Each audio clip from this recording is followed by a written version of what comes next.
Hey everybody, Rob Maurer here, and today we're going to be catching up on the situation in China, some of the supply chain challenges going on there. We'll also catch up on the price target updates we've seen on Tesla over the last couple of days. We've also got news from CATL, Volkswagen, Toyota, Rivian, and a couple other items as well. Alright, another tough day in the markets today. Tesla was down 4.2%, closing at $1,045.76. The Nasdaq also down significantly, 2.2% on the day.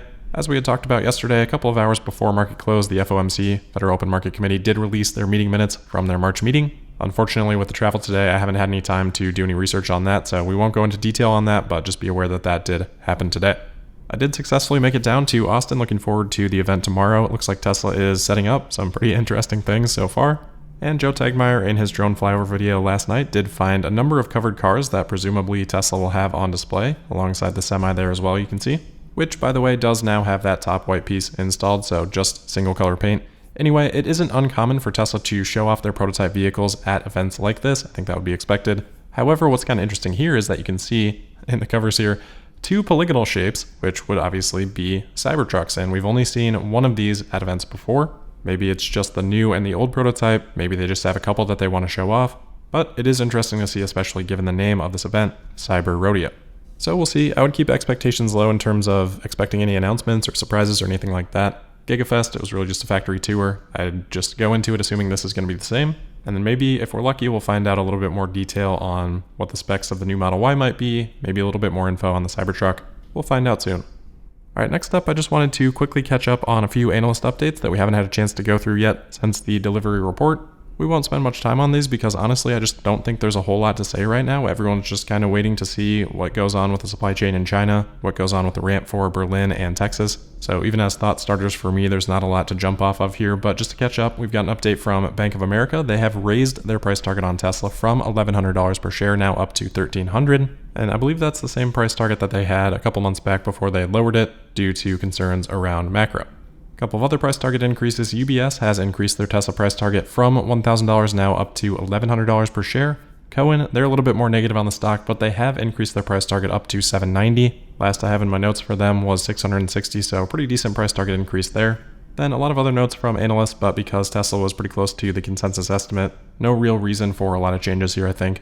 Oppenheimer, they're just reiterating their price target. Canaccord, they're still at $1,200. RBC, $1,035. Can't forget Alex Potter, of course. He is still at $1,350. Dan Ives still at $1,400. So most analysts holding their price targets, and those that did change, almost exclusively, I think, did increase. But honestly, that probably has more to do with what's happened with Tesla stock over the last few weeks than anything to do with their actual forecast or analysis.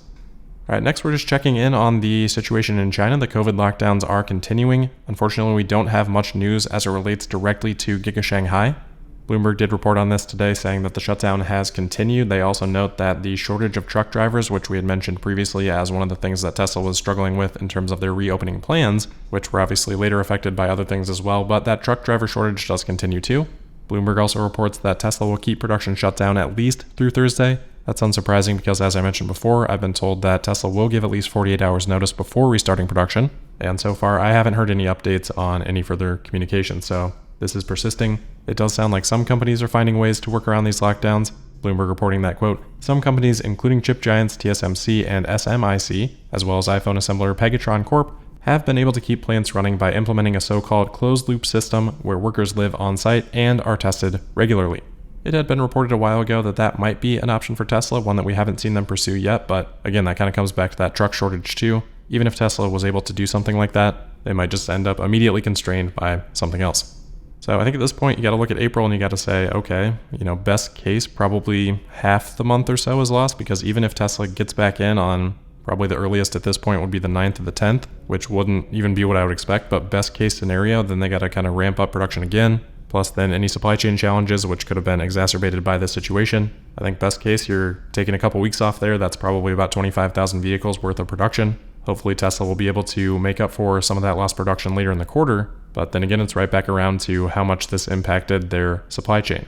There was a survey that was taken from March 29th and 30th by the American Chamber of Commerce. They surveyed 167 companies, 120 of which have operations in Shanghai.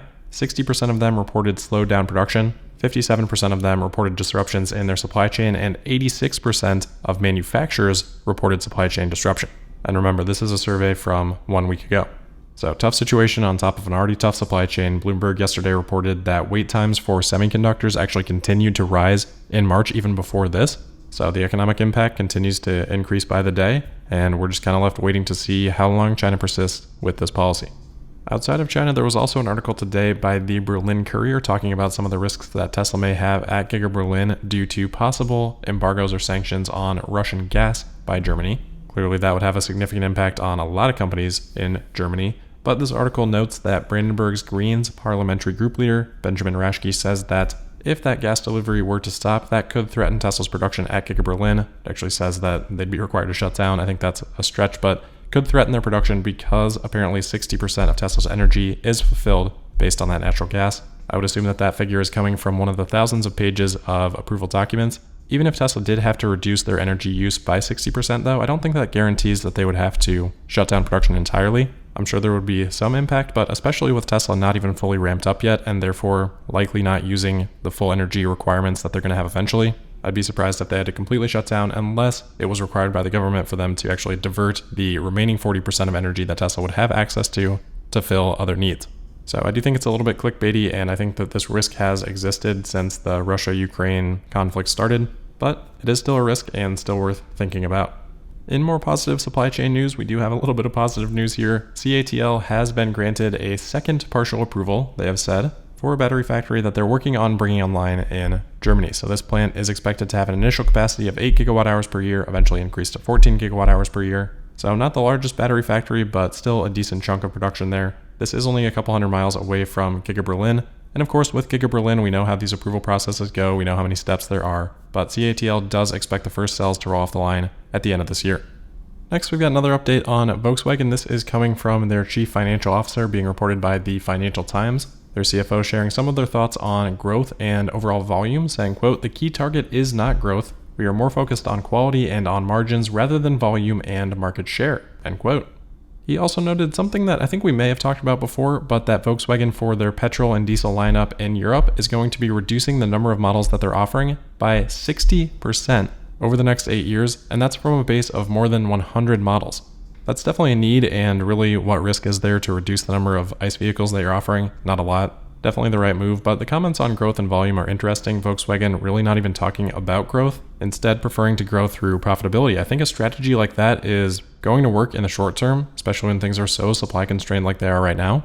But unless Volkswagen actually has things that can support the high margins longer term relative to their competition, then ultimately it has the potential to make them even more vulnerable as they give up that volume and economies of scale advantage to compete on other aspects. And I think Volkswagen, in their minds, they're relying heavily on their brand as one of those aspects, or brands rather, particularly when we think of a brand like Porsche. And absolutely there is value there, but relying on brand alone, that's only going to work for so long. I mean, volume is kind of the big advantage that these other companies have over Tesla at this point in time, and for them to say that they're not going to continue to try to grow that advantage, well, that's a pretty big deal. And for them, really there's no outlet for them to even be able to talk about growing because of all the emissions requirements for 2030, for 2035, worldwide. That growth then would have to come from electric vehicles. It would have to offset any declines in internal combustion engine vehicles. And while Volkswagen is pushing in that direction, they know that there's only so much that the market is going to believe in terms of how quickly they can even aspire to grow that side of the business.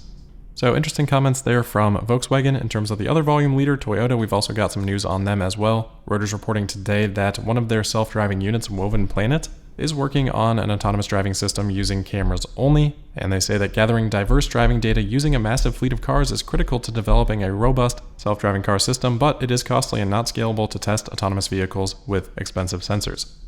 Well, all of that sounds very familiar. Still, I wouldn't put a whole lot of weight in that. Woven Planet did say that Toyota would still plan to use multiple sensors, such as LiDARs and radars, for robotaxis and other autonomous vehicles to be deployed on the road, as apparently this currently seemed to be the best, safest approach to developing robotaxis. So just sort of a partial shift towards Tesla's direction, but not completely going all in. Alright, last thing here, we've got an update from Rivian. They have reported their Q1 delivery and production numbers. They say that they produced 2,553 vehicles in Q1 and delivered 1,227 in the same period. On the production end, that would be up from 1,000 vehicles in Q4, or about 75 per week, so about 150% increase quarter over quarter as Rivian ramps up. However, they do still have a long ways to go in terms of that production rate to hit their annual production guidance, which was 25,000. That was lowered in the last quarter, as we had talked about. But with this release, Rivian did say that, quote, these figures are in line with the company's expectations, and it believes it is well positioned to deliver on the 25,000 annual production guidance provided during its fourth quarter earnings call on March 10th, 2022, end quote. So significant increase in production. Rivian will have to keep up those significant increases if they do want to hit that target. Obviously, still a long way to go on that production rate. As for that delivery number, 1,200 vehicles, I'm not sure why that lags so significantly behind their production. I mean, it's less than half. In Q4, they delivered about 90% of what they had produced. So not sure why that shift. And obviously it's not a demand constraint. Rivian has tens of thousands of orders. Maybe the pricing snafu that they had in the quarter caused some deliveries to be delayed or something like that. But without much of an increase from deliveries in Q4, the Q1 financials are going to continue to look quite rough for Rivian. All right, before we wrap it up then, just a quick reminder that there won't be a normal episode tomorrow, but we should be doing some live streaming stuff on the YouTube channel. So keep an eye out for that, especially if you are an audio listener generally. But that is it for today then. As always, thank you for listening. Make sure you're subscribed and signed up for notifications. You can also find me on Twitter at Tesla Podcast, and we'll see you for whatever the content looks like tomorrow, Thursday, April 7th. Thank you.